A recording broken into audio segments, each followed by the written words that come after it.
সবার জীবনেই জানা অজানা কিছু প্যারানরমাল ঘটনা ঘটেই চলেছে। যার সাথে এই প্যারানরমাল ঘটনাগুলো ঘটেনি, সে এই তিক্ত অভিজ্ঞতা কখনো বুঝতে পারবে না। যেভাবে লেখা আছে আমি সেভাবেই পড়ছি। আসসালামু আলাইকুম মাহফুজ ভাইয়া। আশা করি বরাবরের মতোই ভালো আছেন, সুস্থ আছেন। ২০১২ সাল থেকে ভূত এফএম শুনতাম। আর এখন ২০১২ সাল হয়ে গেছে। এখনও ভূত.কম অফিসিয়ালের রেগুলার শ্রোতা হিসেবে পাশে আছি। অনেকগুলো বছর পেরিয়ে গেছে আপনার স্পেশাল ঘটনাগুলো শুনে শুনে। এক অন্যরকম ভালো লাগা আর ভালোবাসা আপনার প্রতি। তাই আমি চাই ঘটনাটি সিলেক্ট হলে আপনি আমার ঘটনাটি পড়ে শোনান।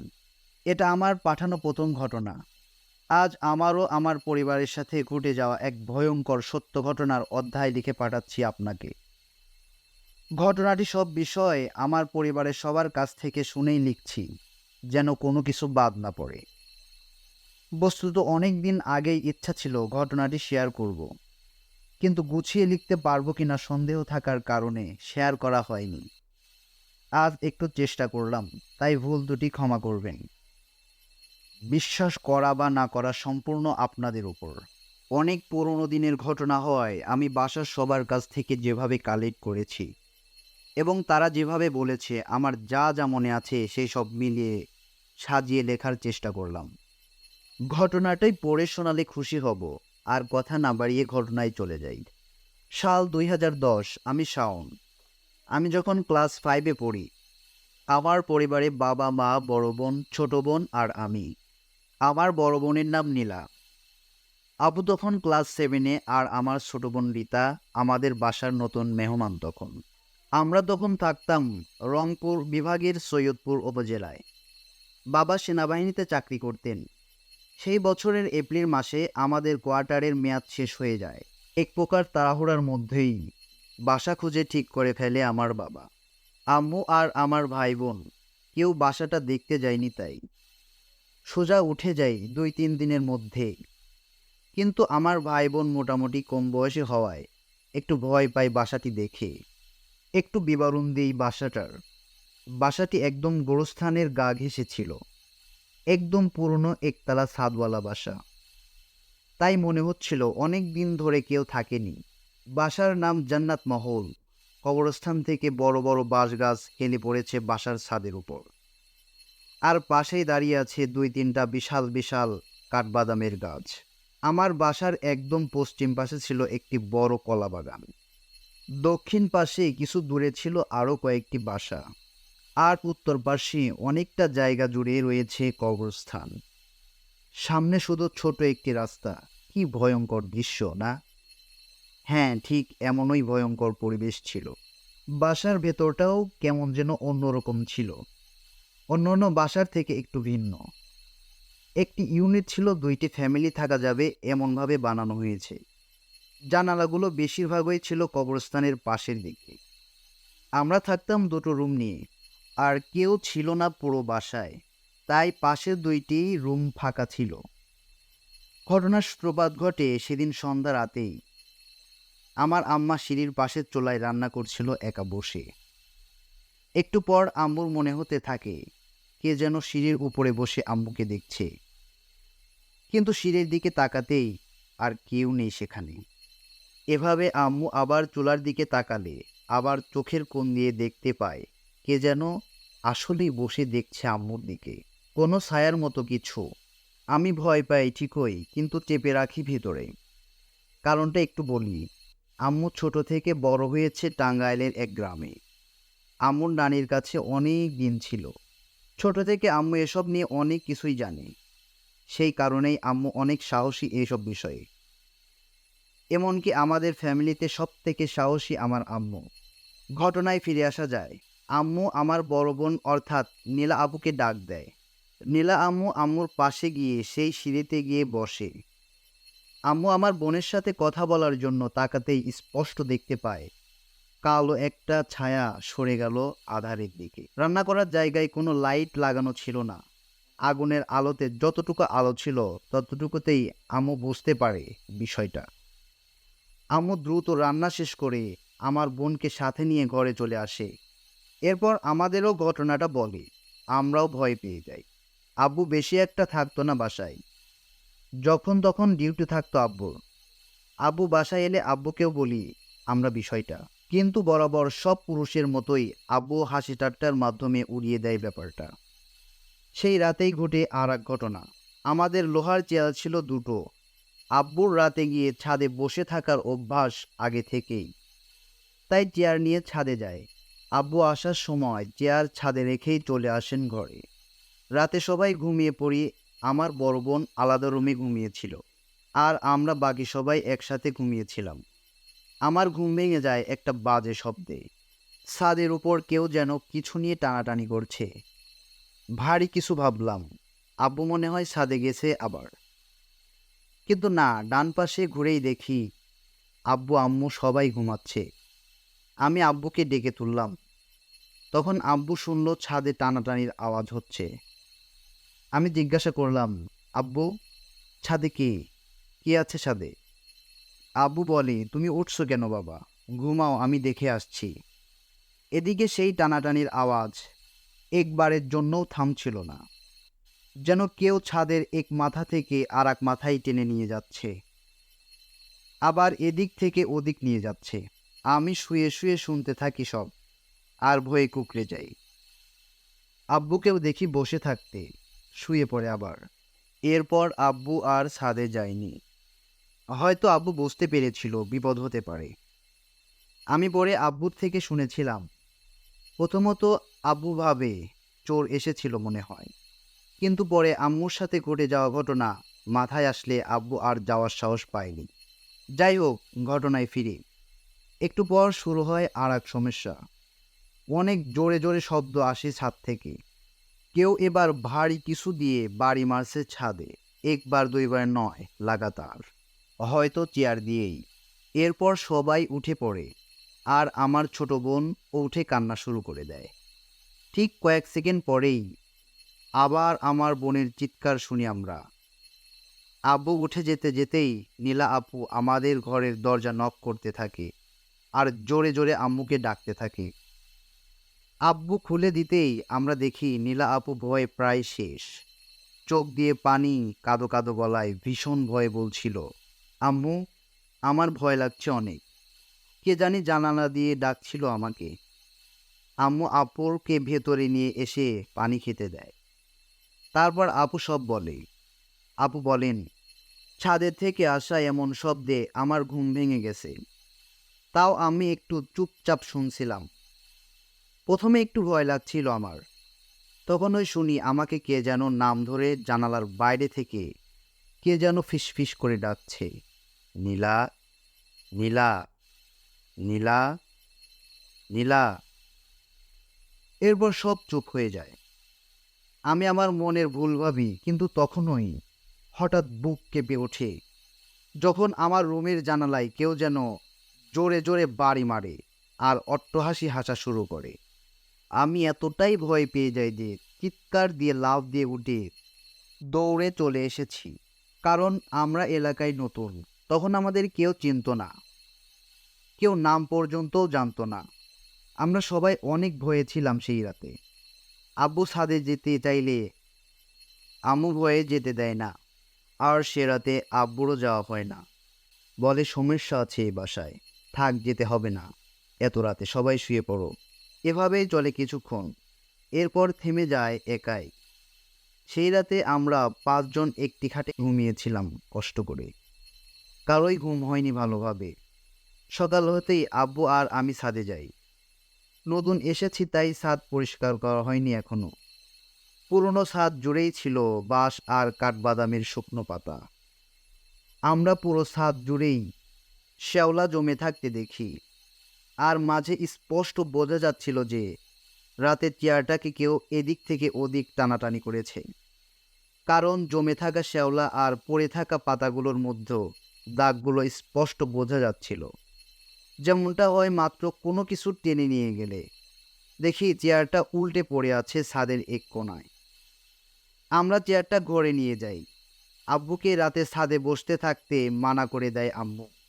আব্বু চলে যায় ডিউটিতে। সকাল 8টার দিকে আম্মু আমাকে নিয়ে চলে গেল কবরস্থানের মাথায় থাকা ছোট্ট একটা মসজিদে, যেটাকে লোকজন মাজার বলে থাকতো সে সময়। সেখানকার খতিবকে আমি ডেকে বাইরে নিয়ে আসলাম এবং আম্মু ওনার কাছে কালকের সব ঘটনাগুলো খুলে বলে।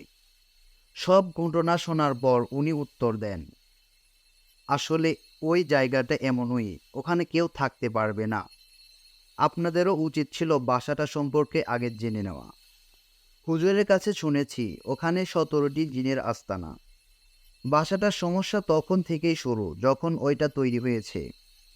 পুরো বাসাটা কবরস্থানের উপর তৈরি, এমনকি কবরস্থানের জমি দখল করে বাসাটা বানানো হয়েছে।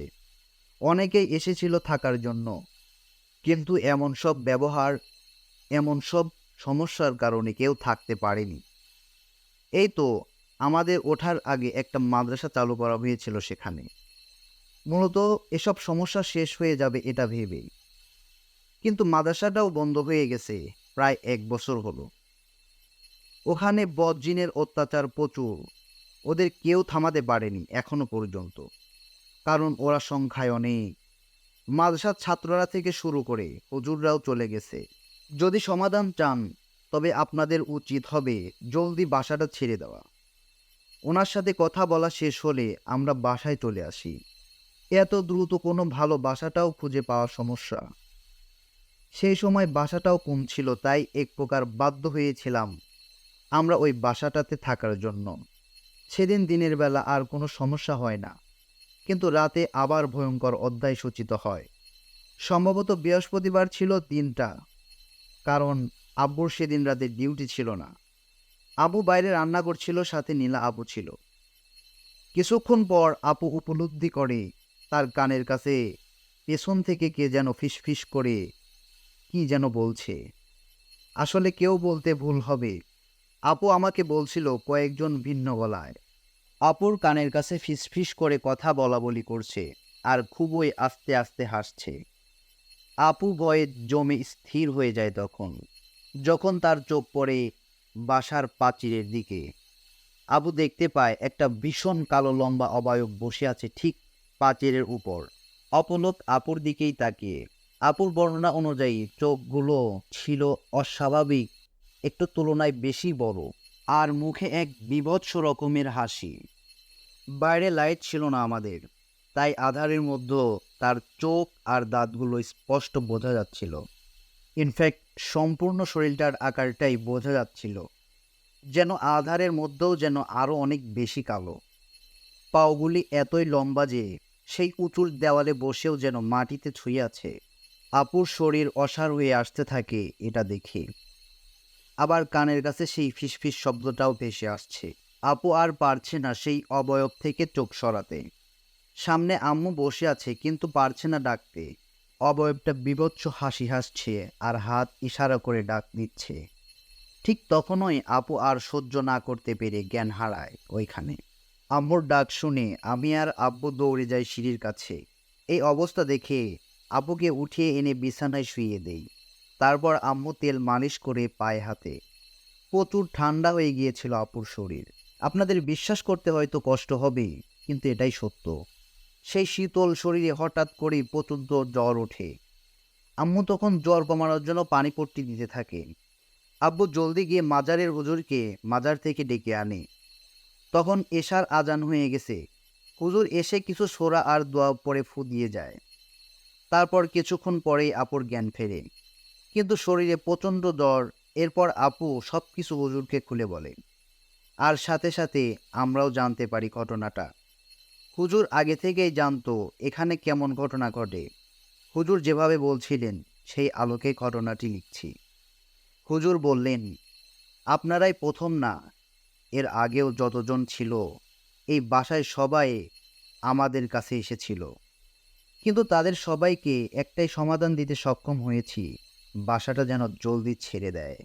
আপনাদেরকেও আমি এটাই বলবো, যত জলদি পারেন এই বাসাটা ছেড়ে দিয়ে অন্য কোথাও চলে যান, ভালো হবে। এখানে কেউ শান্তিতে থাকতে পারবে না। এই বাসায় 17টি জিন রয়েছে, যার সবটাই শয়তান। এরা কাউকেই পছন্দ করে না। এখানে আপনাদের ভয় দেখাতেই থাকবে যতক্ষণ পর্যন্ত না আপনারা চলে যান এখান থেকে। আর এদের তাড়ানো যায় না, এরা অনেক শক্তিশালী। তাই আপনারা যত দ্রুত পারেন চলে যান এখান থেকে। আর আজকের রাতটা আপনাদের মেয়েকে দেখে রাখুন। চিন্তার কোনো কারণ নেই, সুস্থ হয়ে যাবে খুব জলদি ইনশাআল্লাহ। মাথায় পানি দিতে থাকুন, কাল তাবিজ পাঠিয়ে দেব আপনার দুই মেয়ের জন্য। আমার ছোট বোনকে ঝেড়ে দিয়ে তিনি কিছুক্ষণ পর চলে যান। এখানে একটা বিষয় যোগ করব, আমার ছোট বোন রিতা, সে এখানে আসার পর থেকে সন্ধ্যায় খুব জোরে কান্নাকাটি করত। কোনো কিছুতেই থামানো যেত না তাকে, এক সুরে কান্না করেই যেত অনেকক্ষণ। এমন একটা নির্দিষ্ট সময় পর চুপ হয়ে যেত। বাসাটার সব কিছুই সময় বুঝে শুরু হতো এবং শেষ হতো। কেমন অদ্ভুত না? এরপর সেই রাত আমরা আবার একই রুমে 5 জন ঘুমাই, কিন্তু মাঝরাতে আমার ঘুম ভেঙে যায় অদ্ভুত এক শব্দে। না, শব্দটা টানাটানির কোনো শব্দ নয়, কারণ ছাদে কোনো চেয়ার নেই। ছাদ থেকে মাটির গোলা ছুটছে কবরস্থানের দিকে, একদম আমাদের জানালা সোজা। আমি একটু জড়সড় হয়ে যাই, আব্বুকে জড়িয়ে ধরি। একটু পর শুরু হলো ছাদে দৌড়াদৌড়ির শব্দ, একজন দুজন না, অনেকজন একসাথে। আমার অল্প শব্দে ঘুম ভেঙে যায় কেন জানি। ঘুম ভাঙলে আমি তাকিয়ে দেখি সবাই ঘুমাচ্ছে, আমি ডেকে তুলি সবাইকে। রাতের গভীরতার সাথে সাথে তাদের অত্যাচারও বাড়তে থাকে। কিছুক্ষণ পর ইট ফেলা শুরু হলো ছাদ থেকে। একটু পর পর ঠপ ঠপ ইট মাটিতে পড়ছে। আব্বু আম্মু বিষয়টা বুঝে আমাকে বলল, কিছু হবে না, তুমি ঘুমিয়ে পড়ো। আমি শুয়ে শুয়ে শুনতে থাকি, কারণ ঘুম আসছিল না। এভাবে অনেকক্ষণ চলার পর একাই থেমে যায় সব, আমিও ঘুমিয়ে পড়ি। আশ্চর্যের বিষয়, সকালে উঠে ছাদে গিয়ে দেখি সব ইট ঠিকঠাক আছে। কিন্তু তাহলে রাতে এই ইট কোথা থেকে পড়লো? এক প্রকার রহস্যই হয়ে গেছে তা। জানিয়ে রাখি, বাসাটা 2 তলা বানানোর জন্য ছাদের এক কোণে ইট এনে রাখা হয়েছিল, যদিও কনস্ট্রাকশন বন্ধ ছিল। আর রাতের বেলায় পুরো বাসায় অনেকের পায়ের হাঁটাহাঁটির শব্দ শোনা যেত। বাসায় আমরা ছাড়া কেউ থাকতো না। মাঝরাতের পর থেকে কেউ যেন কথা বলছে, লাফালাফি করছে, এরকম অনেক ঘটনা ঘটতে থাকতো। ঘটনায় ফিরে যাই। পরের দিন জুম্মার নামাজ শেষে হুজুরের এক ছাত্র এসে তাবিজ দিয়ে যায় আমার বড় বোন আর ছোট বোনের জন্য। আল্লাহর রহমতে সেদিন রিতা আর কাঁদেনি সন্ধ্যায়, সব ভালোভাবে যাচ্ছিল। আব্বু আসে 9টা 10টার দিকে। আমরা শুয়ে পড়েছি। আমরা ভেবেই নিয়েছিলাম আর সমস্যা হবে না রাতে, কিন্তু আমরা ভুল ছিলাম। আজ আবার বাবার সাথে ঘটে যায় এক ভয়ঙ্কর ঘটনা। আজ ছাদে কিছুই হয়নি, তাই আমরা সবাই শান্তিতে ঘুমিয়েছিলাম।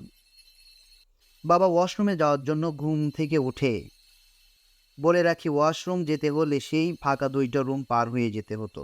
আব্বু হয়তো ঘুমের ঘোর নিয়েই যাচ্ছিল, তাই যাওয়ার সময় খেয়াল করেনি। বাসার সব গেট ছিল কাঠের, একমাত্র মেইন গেট ছাড়া। ওয়াশরুমের বাইরে থেকে নক করার শব্দ পায়। আব্বু প্রথমে ভাবে আমরাই হয়তো কেউ আব্বুর পিছে পিছে আসছি, তাই তেমন কিছু বলে না। আবারও নক করার শব্দ, ঠিক 2বার। আব্বু এবার জিজ্ঞাসা করে, কে? কোনো উত্তর নেই ওপাশ থেকে। কিছুক্ষণ পর আবার নক করলে আব্বু রেগে ওঠে, এই কে?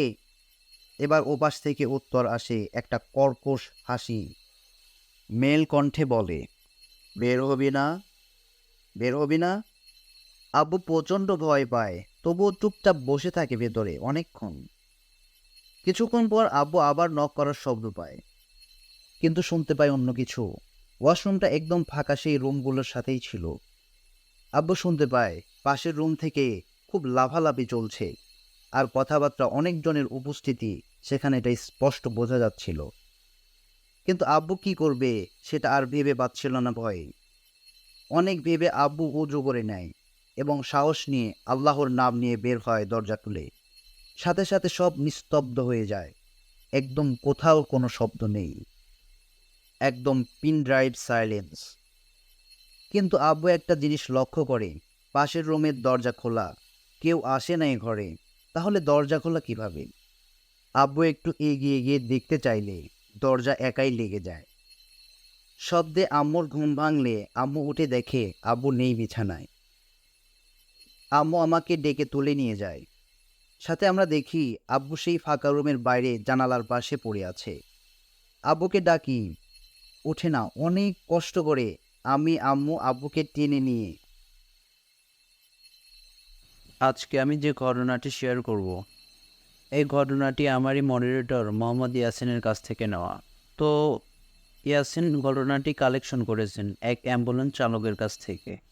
তো ইয়াসিনের আম্মু অনেক গুরুতর অসুস্থ থাকার কারণে ডাক্তার থেকে পাবনা থেকে রাজশাহী ট্রান্সফার করে দেন। এরপর ইয়াসিন তার আম্মুকে নিয়ে অ্যাম্বুলেন্সে করে রাজশাহীর উদ্দেশ্যে রওনা দেন। তো যাওয়ার পথে ইয়াসিন ও অ্যাম্বুলেন্স চালকের মধ্যে একটা বন্ধুসুলভ সম্পর্ক তৈরি হয়। এরপর তারা বিভিন্ন বিষয় নিয়ে কথা বলতে থাকে। এক পর্যায়ে ইয়াসিন ইন্টারেস্টিং হয়ে অ্যাম্বুলেন্স চালককে জিজ্ঞাসা করে, আচ্ছা, আমি শুনেছি যে যারা অ্যাম্বুলেন্স চালায় তাদের সাথে অনেক ভয়ানক ঘটনা ঘটে থাকে। আপনার সাথে কি কোনো এরকম ভয়ানক ঘটনা আছে? তখন অ্যাম্বুলেন্স চালক বলল, হ্যাঁ, অনেক ঘটনায় তো আছে। এরপর ইয়াসিন বলল যে, তাহলে একটা ঘটনা শেয়ার করেন আমার সাথে। প্রথমত অ্যাম্বুলেন্স চালক ঘটনা শেয়ার করতে কোনো মতোই রাজি হচ্ছিল না। এরপর আমি অনেক জোরাজোরি করার পর অ্যাম্বুলেন্স চালক বলতে শুরু করলো, তাহলে শোনো। ঘটনাটি ছিল ঢাকা মেডিকেল কলেজের এক ক্লাসের ঘটনা। যেদিন ঘটনাটি আমার সাথে ঘটে সেই দিন আমি খাওয়া দাওয়া করে এশার নামাজ পড়ে যখন ঘুমাতে যাচ্ছিলাম, ঠিক তখনই একটি অপরিচিত নাম্বার থেকে আমার ফোনে ফোন আসে। ফোন রিসিভ করতেই ওপাশ থেকে একজন বলে যে ঢাকা মেডিকেল থেকে কুমিল্লায় একটা বেয়ারিশ লাশ নিয়ে আসতে হবে। তো লাশটির সাথে তার পরিবারের কোনো কেউ লোক ছিল না, আমাকে একাই নিয়ে যেতে হবে। এরপর আমি তাদেরকে মানা করে দেই এবং তারা আমাকে বলে যে আমার যে ভাড়া তার চেয়ে দ্বিগুণ দিবে। তারপর আমি এক পর্যায়ে রাজি হয়ে যাই। তারপরে আমি চিন্তা করলাম যে যেহেতু লাশের সাথে কোনো মানুষ থাকবে না, এজন্য আমি আমার একজন পরিচিত লোককে ঠিক করি আমার সাথে যাওয়ার জন্য। সে আমার খুব কাছের একজন মানুষ। তো আমরা দুজন লাশটিকে নিয়ে আসার জন্য ঢাকা মেডিকেল কলেজ হাসপাতালের উদ্দেশ্যে রওনা হলাম। তো লাশটি মর্গ থেকে বের করার জন্য যে কাগজপাতি বা ডকুমেন্ট ছিল ওইগুলো ঠিক করতে করতে একটু দেরি হয়ে যায়। এরপর লাশটি মর্গ থেকে বের করতে করতে রাত 10টা বেজে যায়। এরপর আমরা লাশটিকে নিয়ে কুমিল্লার উদ্দেশ্যে রওনা দিলাম। আমরা যখন হাসপাতাল থেকে লাশটিকে নিয়ে প্রায় 1 ঘন্টা পর ঢাকা টু কুমিল্লা হাইওয়ে রোডে উঠলাম। তো আমরা এই 1 ঘন্টা ভালোভাবেই যাচ্ছিলাম। এরপর থেকেই আমাদের সাথে ঘটনা শুরু হয়। কিছুক্ষণ পর আমার হেল্পার হঠাৎ করে পেছনে লক্ষ্য করে যে লাশটি বেডে নেই, নিচে পড়ে আছে। তখন আমরা বিষয়টা স্বাভাবিকভাবেই নিলাম যে হয়তো অ্যাম্বুলেন্সের ঝাঁকে লেগে লাশটি নিচে পড়ে গেছে। এরপর আমরা দুজন অ্যাম্বুলেন্স থেকে বের হয়ে লাশটিকে আবার বেডে রেখে দিলাম। এরপর আমরা লাশটিকে উঠিয়ে দিয়ে এসে আবার অ্যাম্বুলেন্সে এসে বসলাম।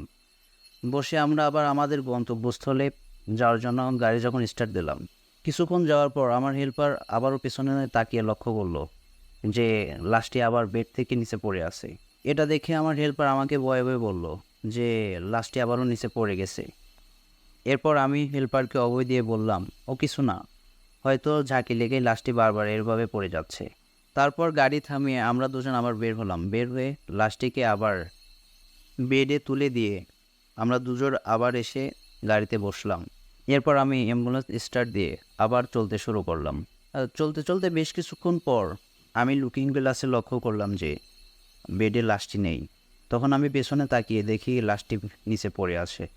এটা দেখে আমি কিছুটা ভয় পেয়ে যাই। এরপর আমরা দুজন ভয়ে ভয়ে গাড়ি থেকে নামলাম। তারপরে আমরা গিয়ে লাশটিকে আবার তুললাম। তুলে বারবার যেহেতু ঝাঁকি লেগে পড়ে যাচ্ছিল, এই জন্য আমরা লাশটিকে তুলে বেঁধে রাখলাম দড়ি দিয়ে। এরপর আমরা দুজন আবার গাড়িতে এসে বসলাম। গাড়িতে এসে বসে আমি আবার চলতে শুরু করলাম। এভাবে বেশ কিছুক্ষণ যাওয়ার পর আমি আবারও হঠাৎ করে পেছনে লক্ষ্য করলাম যে লাশটি নেই। এটা দেখে আমি অনেক ভয় পেয়ে যাই। ভয়ে ভয়ে আমরা গাড়ি থেকে নেমে গিয়ে আবার লাশটা তুলে দেই, তুলে আবার বেঁধে দেই। লাশটা বেঁধে আবার আমরা গাড়িতে এসে বসি। বসে আবার গাড়িটা চালাতে শুরু করি। এবার আমার শরীরটা কেমন যেন ভার হয়ে আসছিল। গাড়িটাও কেমন যেন ভারী ভারী লাগতেছিল। ওই রকম কমফোর্টেবলভাবে গাড়িটা চালাতে পারতেছিলাম না। এভাবেই বেশ কিছুক্ষণ যাওয়ার পর মানে ভীত অবস্থায় গাড়ি চালাচ্ছি। আবার হঠাৎ করে পেছনে যখন তাকাই, তখন এবার হতভম্ব হয়ে যাই। দেখি যে সিটে লাশটি নেই এবং নিচেটা তাকিয়েও দেখি যে লাশটি নেই। ভয়ে তো একদম শেষ হয়ে যাওয়ার উপক্রম। তারপর আমি আমার হেল্পারকে বলি, হেল্পারও প্রচণ্ড ভয় পেয়ে যায়। এরপর আমি হেল্পারকে বলি, চলো নাবি, দেখি লাশটা কোথায় গেল। হেল্পার তখন আমাকে বলছিল, না আমার অনেক ভয় লাগতেছে, আমি নামতে পারবো না। তারপরে আমি এক পর্যায়ে নিজেই সাহস করে গাড়ি থেকে নামি। নেমে গিয়ে অ্যাম্বুলেন্সের পেছনের দরজা খুলে দেখি যে লাশটি হচ্ছে সিটের নিচে পড়ে আছে। এটা দেখে আমি আরও বেশি ভয় পেয়ে যাই, কারণ লাশটি ঝাঁকি লেগে পড়ে গেলে নিচে পড়বে, সিটের নিচে কিভাবে আসবে এটা ভেবেই শরীরের রক্ত যেন হিম হয়ে আসতেছিল। তারপরে আমি বুকে সাহস নিয়ে আমিও আমার হেল্পার লাশটিকে তুলে সিটের উপরে রেখে দেই। এরপর আমিও আমার ড্রাইভার আবার এসে গাড়িতে বসি। আমিও আমার হেল্পারের অবস্থা তখন খুব খারাপ, দুজনেই ভয়ে একদম শেষ যে আমাদের সাথে এগুলো কী করতেছে। এরপর আমি ভয় পাচ্ছি, তবুও আমি গাড়ি চালানো আবার শুরু করলাম। যে করেই হোক লাশটিকে তার গন্তব্যস্থলে পৌঁছে দিতে হবে। তারপরে বেশ কিছুক্ষণ যাওয়ার পরে আমাদের দুজনের শরীর কেমন যেন ভার হয়ে আসতেছিল, এবং গাড়িটি এমন অবস্থা হচ্ছিল যে গাড়িটি যে স্পিডে চালাচ্ছি সেই গতিতে গাড়িটি যাচ্ছে না। তারপর হঠাৎ করে আবারও পেছনের দিকে তাকাই এবং দেখি যে পেছনে লাশটি নেই। এবার যেন ভয়ে একদম রক্তহীন, কিছু বলার ভাষা নেই। হঠাৎ করে গাড়িটা বন্ধ হয়ে গেল এবং গাড়ির লাইটগুলো বন্ধ হয়ে গেল, চারিদিকে অন্ধকার। তখন আমি আমার হেল্পার কি করব ভেবে পাচ্ছিলাম না। তখন আমি আমার হেল্পারকে বললাম, দেশ লাইটটা দে, সিগারেট ধরাবো। এরপর আমিও আমার হেল্পার দুইটা সিগারেট ধরালাম। এর কিছুক্ষণ পর আবার সব কিছু স্বাভাবিক হয়ে গেল, গাড়ির লাইটটা জ্বলে উঠল, গাড়িও অন হয়ে গেল। এরপর আমরা পেছনের দিকে তাকিয়ে দেখি যে লাশটি ঠিক আগের জায়গায় রয়েছে এবং সব কিছুই যেন স্বাভাবিক। এরপর আমরা দুজন অনেক ভয় পেয়ে যাই। তারপরেও লাশটিকে গন্তব্যস্থলে পৌঁছে দেওয়ার জন্য আমরা গাড়ি আবার চালাতে থাকি এবং ভাবতে থাকি যে পাশে কোনো বাজার থাকলে আমরা সেখানে নামবো, নেমে চা নাস্তা খেয়ে সেখানে একটু দম নেব। তারপর আমরা বেশ কিছুক্ষণ যাওয়ার পর দেখি যে একটা বাজার, এখানে আমরা দুজন নামি। নামার পরে হাতে মুখে পানি নেই, পানি নেওয়ার পরে আবার গাড়িতে যাই, গাড়িতে গিয়ে আবার গাড়ি চালাতে শুরু করি। তো বেশ কিছুক্ষণ যাওয়ার পর সামনে দেখি একজন লোক দাঁড়িয়ে, বয়স্ক টাইপের। তো তিনি আমাদের কাছে হেল্প চান। তখন আমরা গাড়িটা দাঁড় করিয়ে তাকে বললাম, চাচা কি হয়েছে, কোথায় যাবেন? তখন সেই চাচা আমাদের কাছে এগিয়ে এসে বলল, আমরা যেই লাশটি নিয়ে যেই গ্রামে যাচ্ছি সেই গ্রামে নাকি যাবে। তখন আমরা সেই চাচাকে বললাম, চাচা আমাদের গাড়ির পেছনে একটি লাশ আছে, আপনি যদি লাশের সাথে যেতে পারেন তাহলে ওঠেন। তখন সেই চাচা বলল, আচ্ছা কোনো সমস্যা হবে না, আমি যেতে পারবো। তখন চাচা এসে লাশের পাশে এসে বসলো। এরপর আমি গাড়ি চালাতে শুরু করি। চালাতে চালাতে বেশ কিছু দূর যাওয়ার পরে হঠাৎ লক্ষ্য করলাম পেছনে কেমন যেন একটা শব্দ হচ্ছে। আর শব্দটা ছিল এমন যে কিছু একটা ভেঙে গেলে বা মরমর শব্দ হয়, ওই টাইপের শব্দ। তখন আমরা পিছনে যায় তাকিয়ে যা দেখি, তার জন্য মোটেও প্রস্তুত ছিলাম না। দেখলাম সেই চাচা বীভৎস একটা চেহারা নিয়ে লাশটির মাথা মুখে নিয়ে চিবাতে শুরু করেছে এবং আমাদের দিকে তাকিয়ে বীভৎসভাবে হাসছে। এটা দেখে আমরা তখন একটা চিৎকার দিয়ে জ্ঞান হারাই। এরপর যখন আমাদের জ্ঞান ফেরে তখন আমরা দেখি যে আমরা একটা দোকানে পর শুয়ে আছি এবং চারদিকে অনেক লোকজন। তখন আমরা তাদেরকে জিজ্ঞাসা করলাম কি হয়েছে আমাদের সাথে। তখন তারা আমাদেরকে যেটা বলে যে আমরা নাকি রাস্তার মধ্যে অ্যাম্বুলেন্সের ভেতর অজ্ঞান অবস্থায় ছিলাম।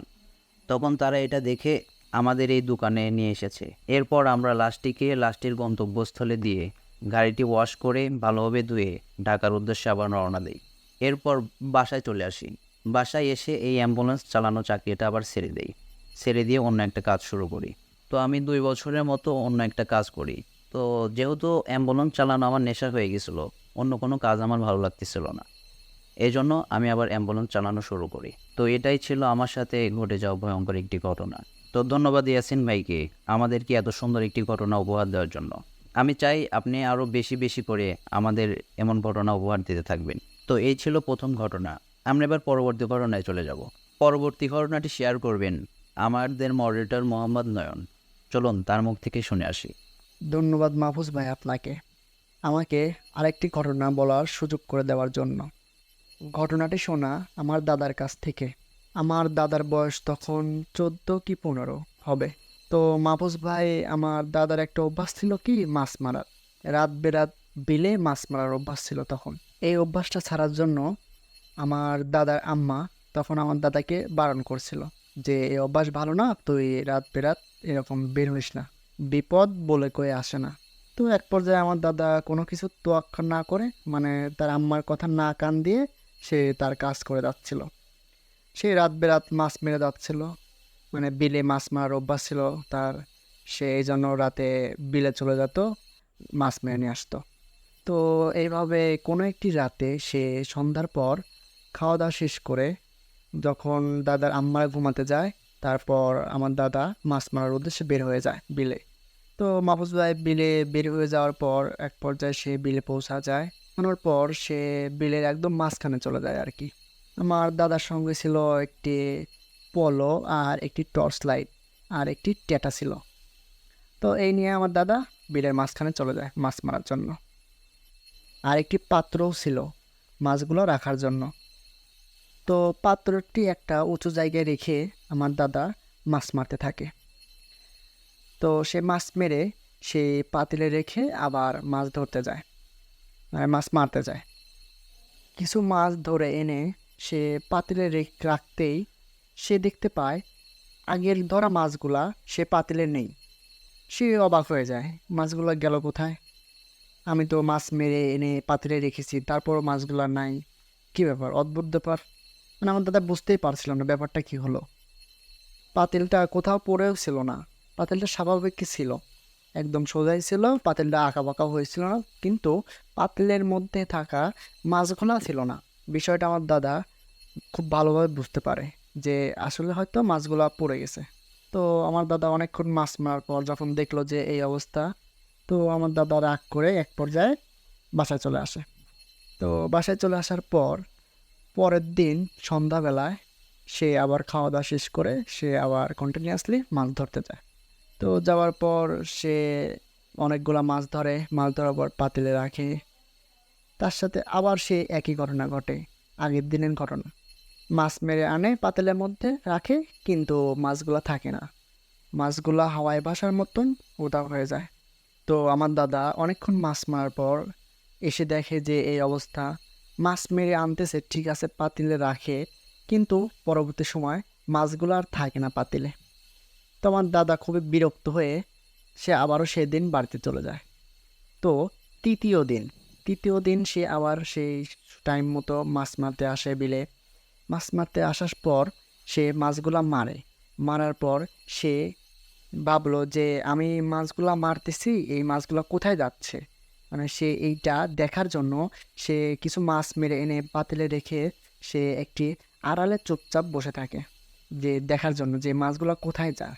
তো কিছু সময় পর সে লক্ষ্য করে যে একটা কিছু কালো অবয়ব কিছু একটার মতো পাতিলের কাছে এসে সে মাছগুলা খাচ্ছে চিবিয়ে চিবিয়ে। তো খাওয়ার পর আমার দাদা দেখে খুবই অবাক হয়ে যায় এবং খুবই ভয় পাচ্ছিল।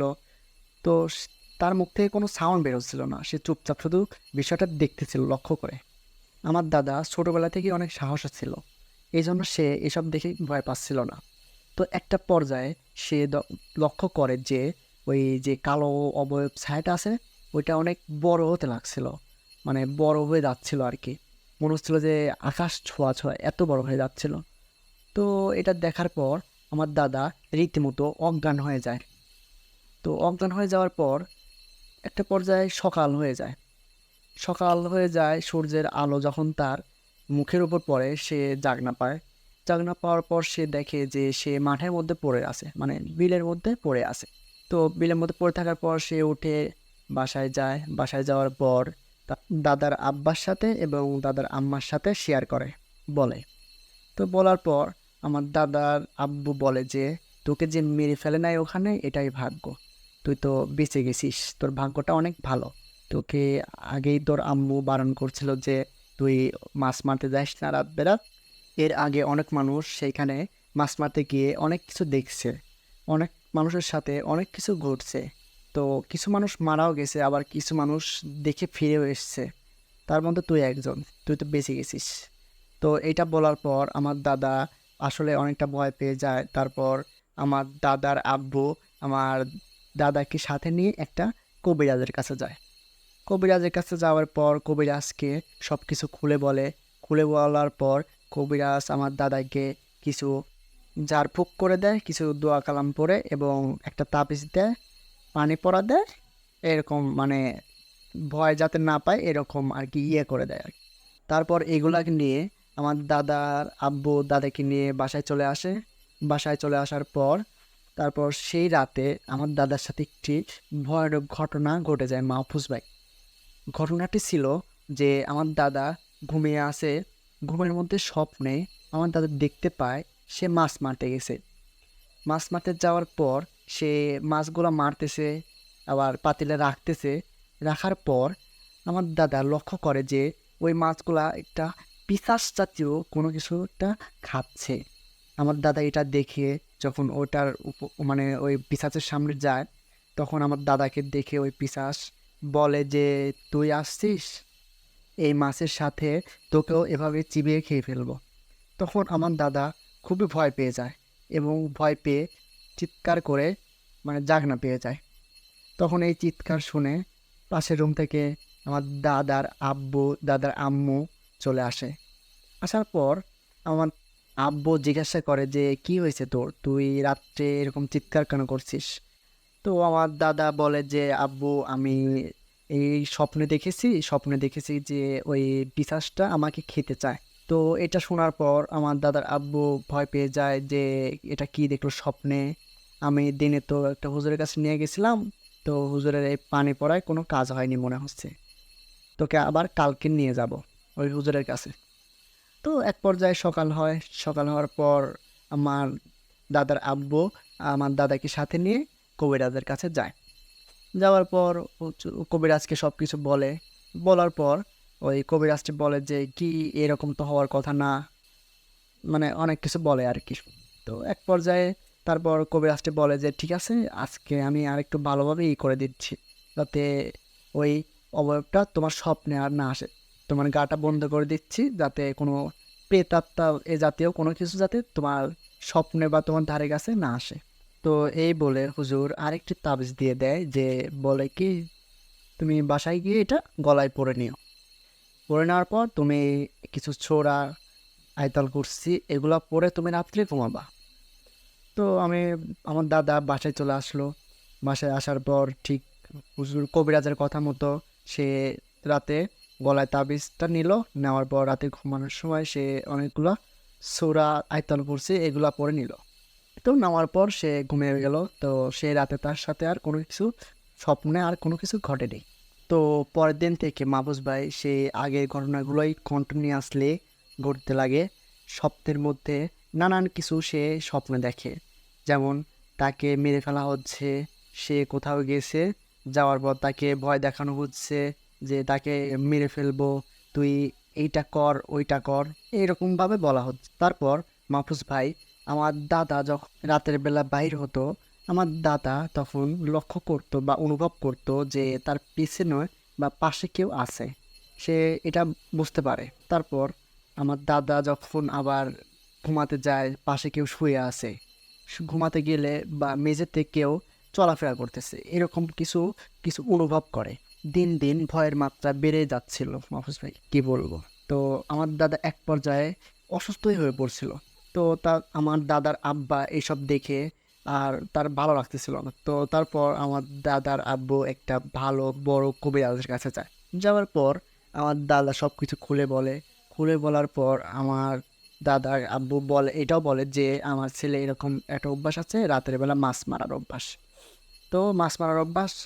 তো একদিন সে রাতের বেলা একটা বিলে মাছ মারতে যায়। যাওয়ার পর সে দেখে কি মাছ মেরে নিয়ে আসলেও আর মাছগুলো পাতিলে থাকে না।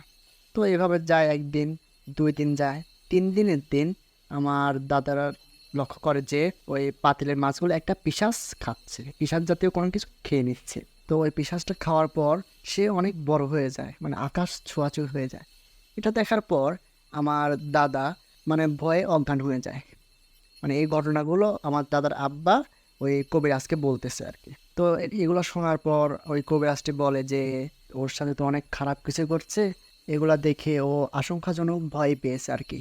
তখন এইটার সমাধান পেতে আমার দাদার আব্বু জিজ্ঞাসা করে যে হুজুর এখন কি করতে হবে।